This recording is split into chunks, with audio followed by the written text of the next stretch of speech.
Welcome to Focus 2007. కాలచక్రం ఎవరి కోసం ఆగదు. క్యాలెండర్ పేజీలు చేదు జ్ఞాపకాలు. సమ్మిళితమైన గతం మళ్ళీ రాదు. గుణపాఠాలు అనుభవాలు మన మస్తిష్కాల్లో చేరిపోతాయి. వర్తమాన సంవత్సరంలోకి అడుగు పెట్టబోతున్న ఈ తరుణంలో గతించిన కాలంలోకి ఒక్కసారి తొంగి చూసుకొని మనల్ని తాకిన ఆనంద తరంగాల్ని, మన కళ్ళను చెమర్చేలా చేసిన విషాద పవనాల్ని మననం చేసుకోవాల్సిన అవసరం ఉంది. అదే 2007కి ఫోకస్. రాజకీయ కాన్వాస్ మీద 2007 సరికొత్త దృశ్యాల్ని ఆవిష్కరించింది. ఎందుకో ఈసారి ఎన్నికలు రావడానికి కావలసినంత సమయం ఉన్నా రాజకీయ పార్టీలు యుద్ధాన్ని ముందే ప్రకటించేశాయి. ప్రధాన రాజకీయ పక్షాల ఎన్నికల ఆరాటాన్ని చూసి విస్తుపోవడం జనం వంతైంది. క్యాలెండర్ పేజీలు తిరుగుతున్న కొద్దీ కొత్త పార్టీల పేర్లు వినపడ్డాయి. లోక్సత్తా రాజకీయ పార్టీగా అవతరించడంతో ఆ పార్టీ రాబోయే ఎన్నికల్లో ఎటువంటి ప్రభావం చూపిస్తుందనే విషయంలో భిన్నాభిప్రాయాలు మొదలయ్యాయి. ఇక కులాల ప్రాతిపదికతో కొన్ని వర్గాలు ఆరంభించిన వేదికలు రాజకీయ పార్టీలుగా అవతరించడానికి పడిన తాపత్రయం కూడా కనిపించింది. రాజకీయ చైతన్యం ఎంతగా ఉన్నా మన రాష్ట్రం మిగతా రాష్ట్రాల కంటే ఓటింగ్లో చురుగ్గా పాల్గొన్న దాఖలాలు మాత్రం లేవు. మన రాజకీయ చైతన్యం మాటల వరకే పరిమితమన్న విషయాన్ని ఇప్పటికే కొన్ని పార్టీలు గ్రహించి తమదైన పాకెట్లలో మాత్రమే దృష్టిని కేంద్రీకరించి పబ్బం గడుపుకుంటున్నాయి. ఒక దృష్టికోణం నుంచి ఆలోచిస్తే మధ్యతరగతి పైన ఉన్న ప్రజానీకం ఒక బాధ్యతగా ఓటు హక్కును వినియోగించుకున్న శాతం ఎప్పుడూ తక్కువే. ఎన్టీఆర్ ఆశయాలతో 25 ఏళ్ల క్రితం పుట్టిన తెలుగుదేశం పార్టీ ఇప్పుడు మళ్లీ అవే ఆలోచనలతో ఎన్నికల బరిలోకి దిగాలని ఉవ్విళ్లూరడం కనిపించింది. చంద్రబాబు తనదైన పంథాలో తీసిన హైటెక్ పరుగులు ఆ పార్టీకి ఎంతటి చేటును తెచ్చాయో 2004 ఎన్నికలు పెద్ద గుణపాఠాల్ని నేర్పించాయి. రైతులు, చేనేత కార్మికుల ఆత్మహత్యలు, వాటి పర్యవసానాల ఫలితమే తెలుగుదేశపు ఓటమికి కారణమంటూ ఆ పార్టీనే నిర్ధారించుకున్నట్టు కనపడుతోంది. పైగా అధినాయకుడి పోకడల మూలంగా పార్టీకి సేవలందించిన సైన్యం నిర్వీర్యమైపోయిన పరిస్థితిని అంచనా వేసుకునేటప్పటికీ అది కూడా చేజారిపోయింది. తిరిగి క్యాడర్ను సమీకరించుకోవడానికి, వాళ్లలో నూతన చైతన్యం నింపడానికి నేను మారిపోయిన చంద్రబాబునంటూ సాక్షాత్తు అధినాయకుడే ప్రకటించుకున్నారంటే పరిస్థితి ఎంత దయనీయంగా మారిందో ఊహించుకోవచ్చు. అయితే క్యాడర్లకు, లీడర్లకు ఏకకాలంలో పంపిన ఈ సంకేతాలు పెద్దగా ఫలితాలు ఇవ్వలేదనే చెప్పవచ్చు. ఉచిత విద్యుత్తు, ₹2 కిలో బియ్యం, సహకార రుణాల మీద వడ్డీ మాఫీ వంటి ఆయుధాల్ని జనం మీదకు విసరడానికి పార్టీ ప్రయత్నించింది. ఏడాదిన్నరలోగా ఎలాగో ఎన్నికలొస్తున్నాయి కాబట్టి ఇటువంటి ఎడాపెడా వాగ్దానాల మోత మోగుతుందనుకుంటూ జనం మాట్లాడుకున్నారు తప్ప వాటి వలన పెద్దగా ప్రయోజనం కలుగుతుందని భావించిన అవసరం లేదు. జాతీయ స్థాయిలో ఆ పార్టీ చురుకైన పాత్ర పోషించడానికి తృతీయ ఫ్రంట్ పేరుతో ఏర్పాటు చేసిన యుఎన్పిఏ కేవలం ప్రాంతీయ పార్టీల కూటమి కావడం, ఆదిలోనే జయలలిత వంటి వాళ్లు గుడ్ బై చెప్పడం, పైగా డిఎంకే వంటి కీలకమైన పార్టీలు దూరంగా ఉండడంతో ఆశించిన ఊపు రాలేదు. అయితే కేంద్రంలో రేపటి రోజున ఏ పార్టీకి స్పష్టమైన మెజారిటీ వచ్చే అవకాశాలు లేకపోవడంతో ప్రాంతీయ పార్టీలదే హవా. కానీ ఈ ప్రాంతీయ పార్టీలన్నిటిదీ తలా ఓ దారి. ఆయా రాష్ట్రాల్లో ఉన్న రాజకీయ పరిస్థితుల్ని బట్టి మారిపోయే మద్దతు అభిప్రాయాలున్నంతకాలం ఇటువంటి కూటములు ఏర్పడి కూడా ప్రయోజనం లేదన్న అనుభవాలు తెలుగుదేశంతో పాటు అందరికీ వర్తిస్తాయి. ఇక రాష్ట్ర కాంగ్రెస్కు 2007 మిగిల్చిన చేదు అనుభవాలు లెక్కలేనని. వాటిని చేదు అనుభవాలు అనటం కంటే చికాకులనే చెప్పుకోవాలి. చిలికి చిలికి మొదలైన గాలివానల గొడవలే ఎక్కువ. ఉపేంద్ర అల్లుడిగా రాజకీయాల్లోకి పరిచయమైన లగడపాటి రాజగోపాల్ అతి కొద్ది కాలంలోనే రాణించగలిగారు.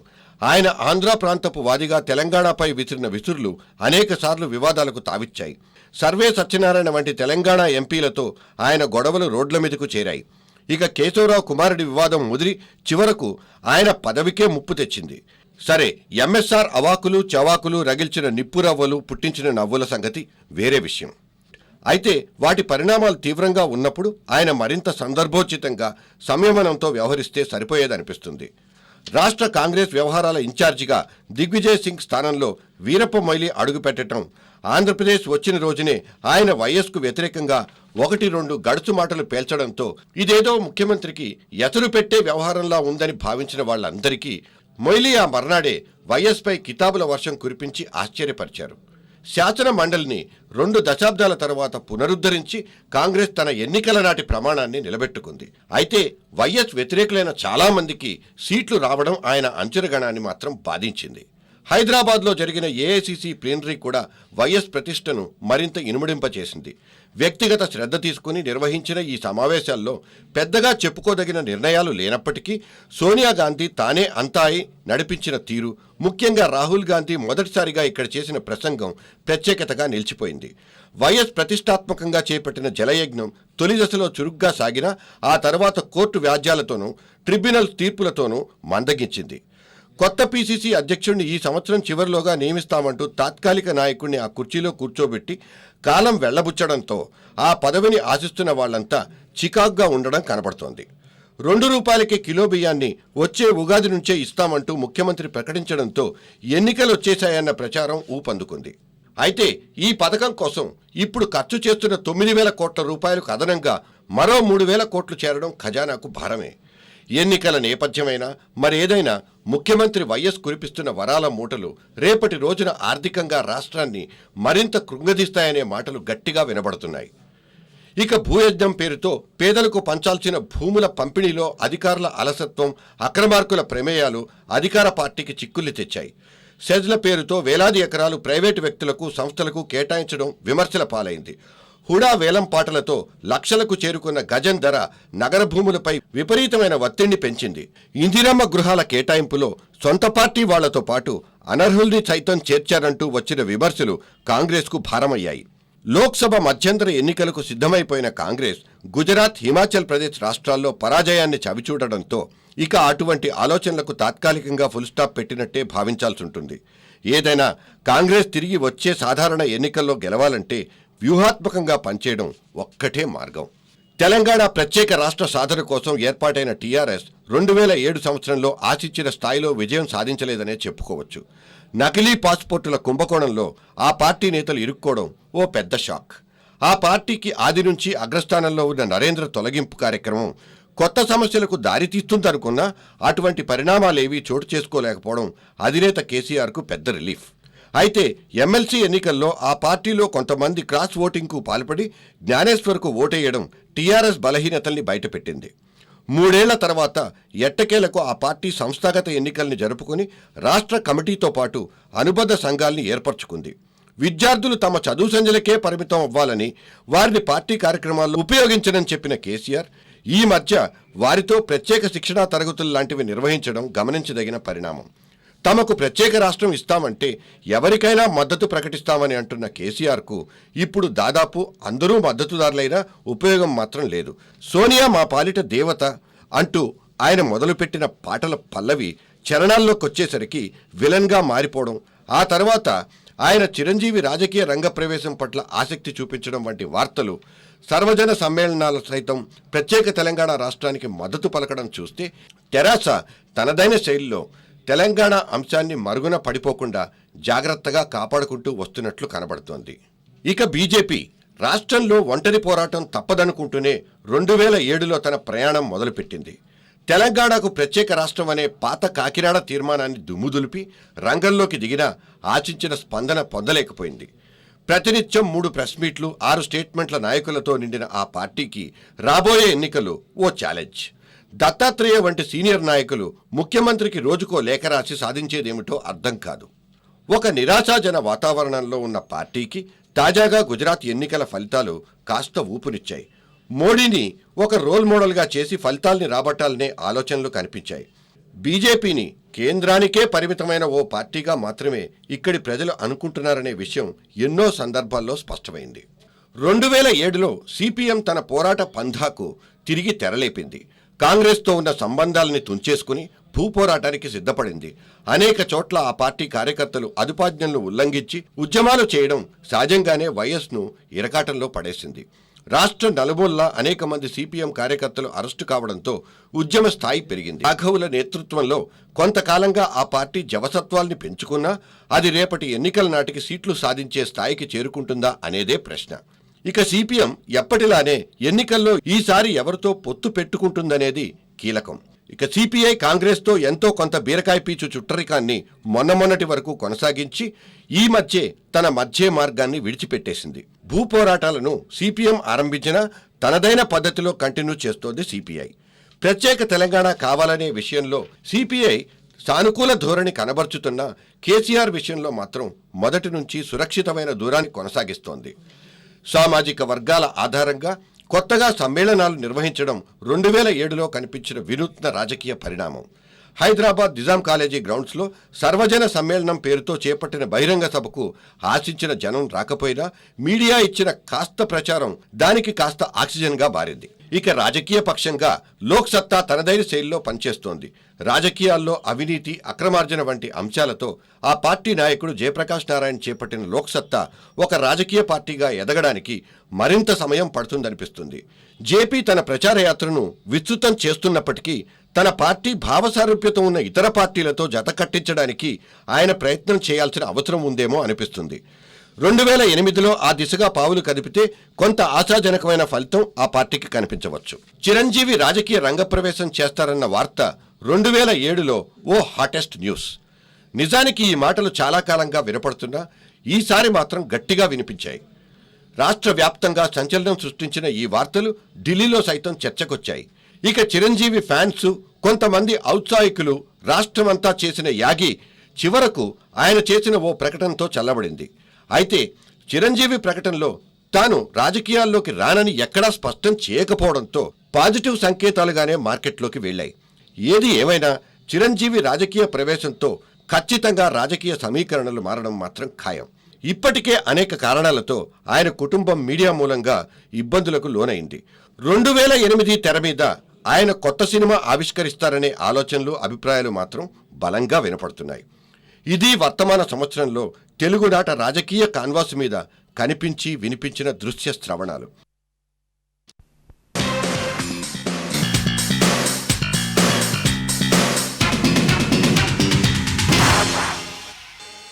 $610 జీవో అమలు చిక్కుముడి 2007లో వీడిపోతుందని భావించిన తెలంగాణ వాదులకు నిరాశే మిగిలింది.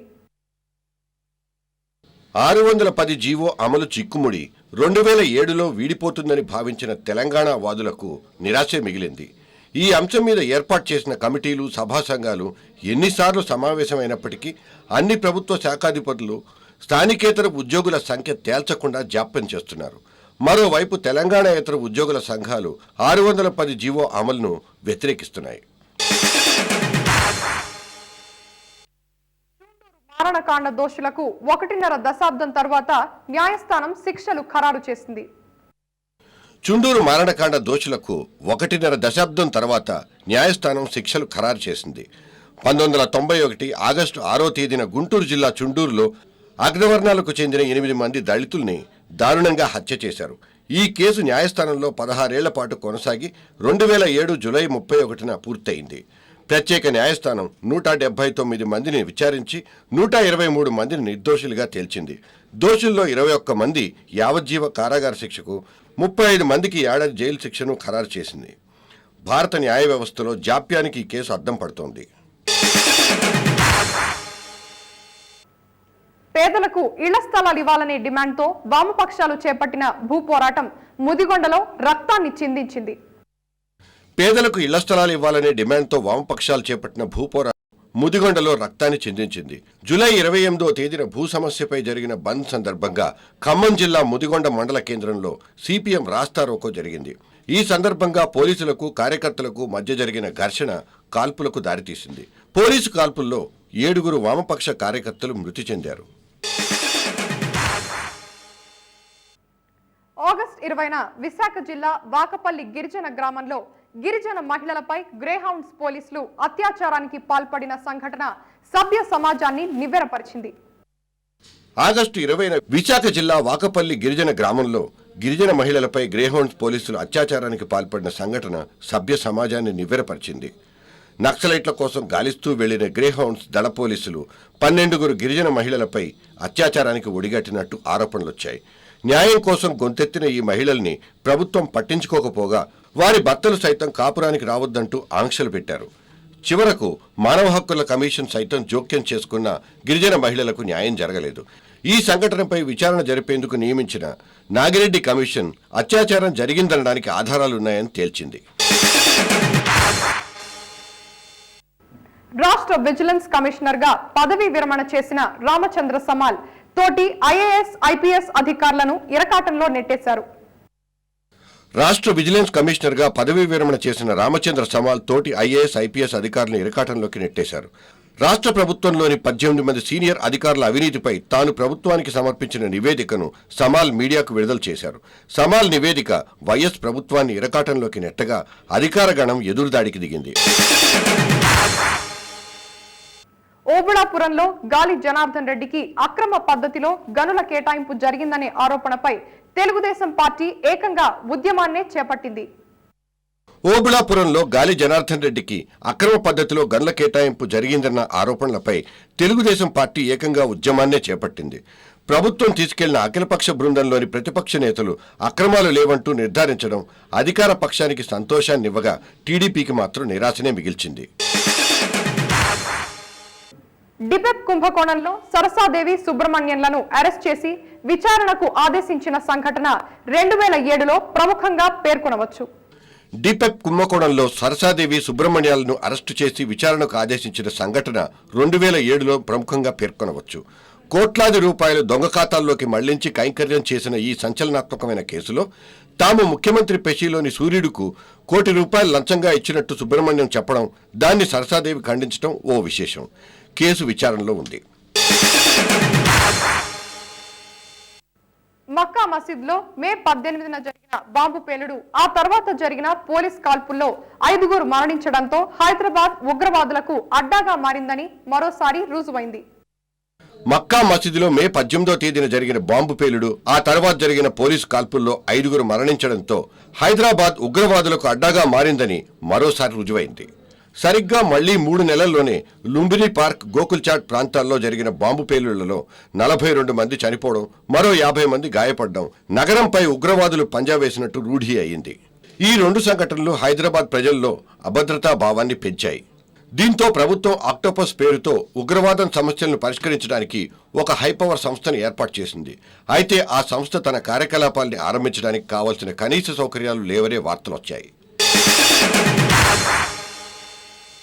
మావోయిస్ట్ నాయకుడు సాగర్ అరెస్ట్తో ఒక డంప్ విషయం బయటపడింది. వెంటనే పోలీసులు దాడి చేసి దాన్ని స్వాధీనం చేసుకున్నారు. మావోయిస్టు నాయకుడు సాగర్ అరెస్టుతో ఒక డంప్ విషయం బయటపడడంతో వెంటనే పోలీసులు దాడి చేసి దాన్ని స్వాధీనం చేసుకున్నారు.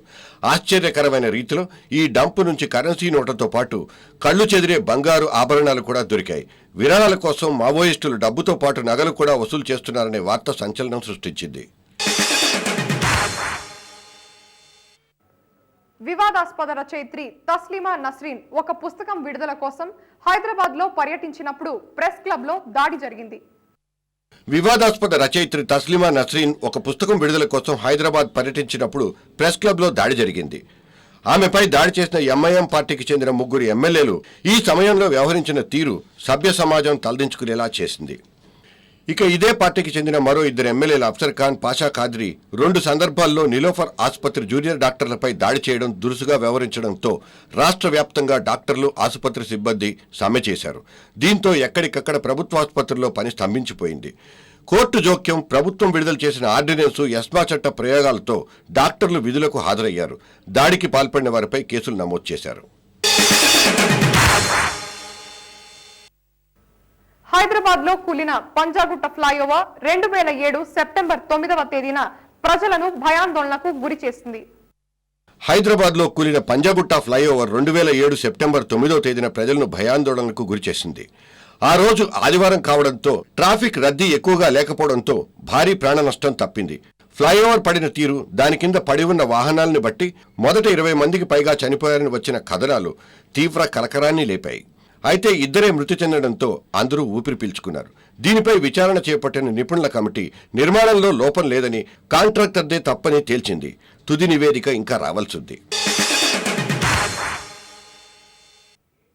రాష్ట్రంలో పేరొందిన మార్గదర్శి ఫైనాన్షియర్స్ నిబంధనలను ఉల్లంఘించిందంటూ రాజమండ్రి పార్లమెంట్ సభ్యుడు ఉండవల్లి అరుణ్ కుమార్ కేంద్ర ఆర్థిక మంత్రిత్వ శాఖకు ఫిర్యాదు చేశారు.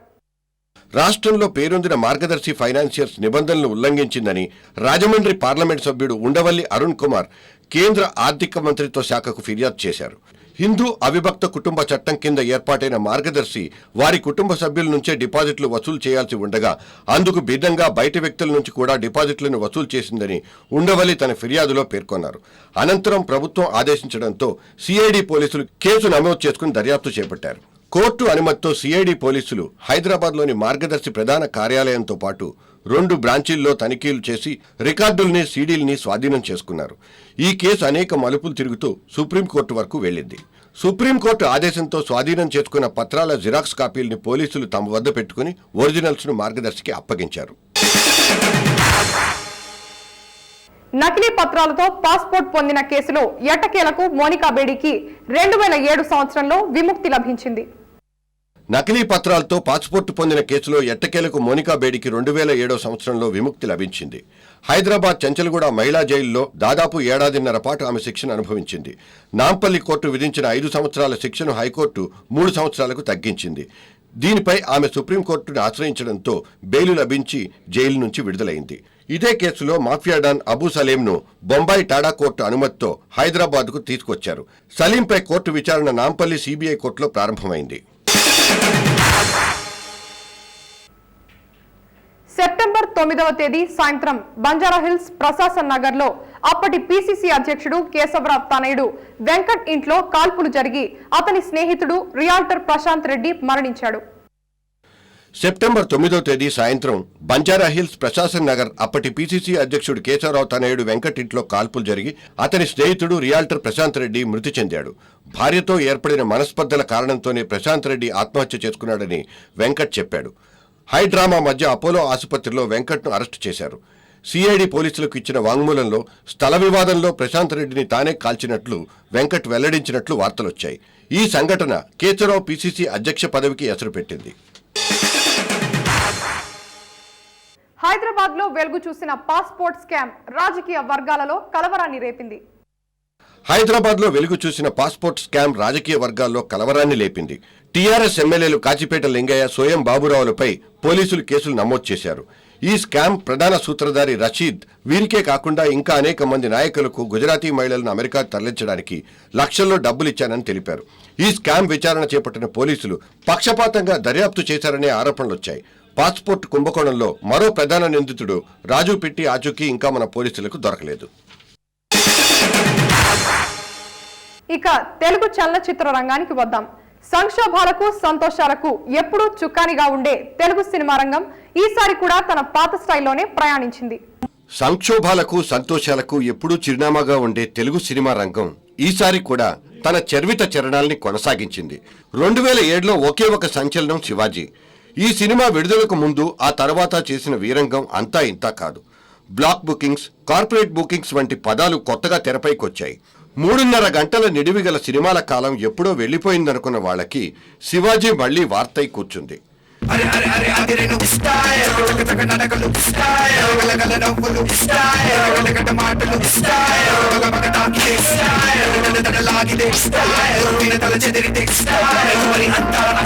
గ్రాఫిక్స్, స్పెషల్ ఎఫెక్ట్స్ ప్రపంచంలో ఉర్రూతలూగించిన ఈ సినిమా రజనీకాంత్ మేకోవర్ ప్రక్రియ జనాల్ని నోరెళ్లబెట్టించింది. ఆనంద్, గోదావరి సినిమాలతో వరుస విజయాలు సాధించిన శేఖర్ హ్యాపీ డేస్ చిత్రంతో హ్యాట్రిక్ కొట్టి తెలుగు సినిమా పరిశ్రమకు ఓ పాఠం నేర్పించాడు. ఒకప్పుడు దాసరి వంటి వాళ్ళు మాత్రమే చేయగలిగిన సాహసం శేఖర్ చేయగలుగుతున్నాడు. తన వినూత్న పంథాతో, వైవిధ్య కథనంతో కుటుంబం మొత్తం హాయిగా ఎంజాయ్ చేసే ఓ మంచి సినిమాను ఎలా తీయవచ్చో శేఖర్ స్కూల్ మరోసారి నిరూపించింది. మంచి కాఫీ లాంటి సినిమాలు తీయడం నిజంగా ఒక గొప్ప టాలెంటే. దర్శకుడు రాఘవేంద్రరావు తనయుడు సూర్యప్రకాష్ చేతుల మీదుగా వెళ్లిన బొమ్మలాట సినిమా జాతీయ స్థాయిలో ఒక అవార్డును తీసుకుని రాగలగటం ఓదురు విష్ణు ఢీ, చరణ్ తేజ చిరుత ఆయా స్థాయిల్లో వారికి విజయాల్ని పంచిపెట్టింది.